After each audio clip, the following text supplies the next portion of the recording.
Savoir gérer les types de données sur un tableur. Donc ici nous sommes sous OpenOffice et à côté nous sommes sous Excel au niveau du tableur et on a affiché différents types de données. Donc ici nous avons du texte, ici nous avons un nombre, ici nous avons une date. Donc si vous voulez écrire des dates, séparez-les par des slash. Pour l'heure, séparez-les par des deux petits points.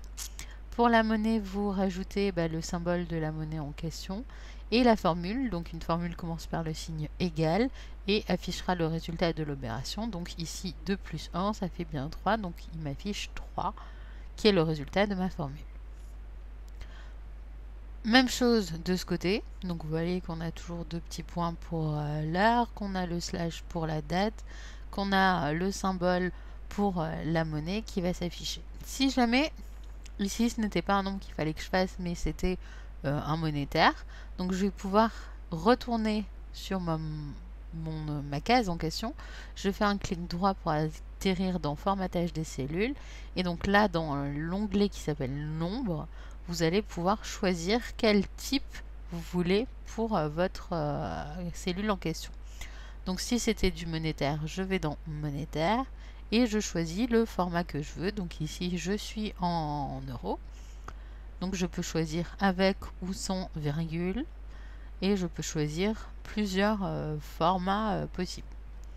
Donc vous avez aussi le pourcentage, le nombre, la date et heure, la date, les formats scientifiques, des valeurs logiques et aussi définies par l'utilisateur, donc des choses que vous pouvez définir vous-même en inscrivant une description de votre format.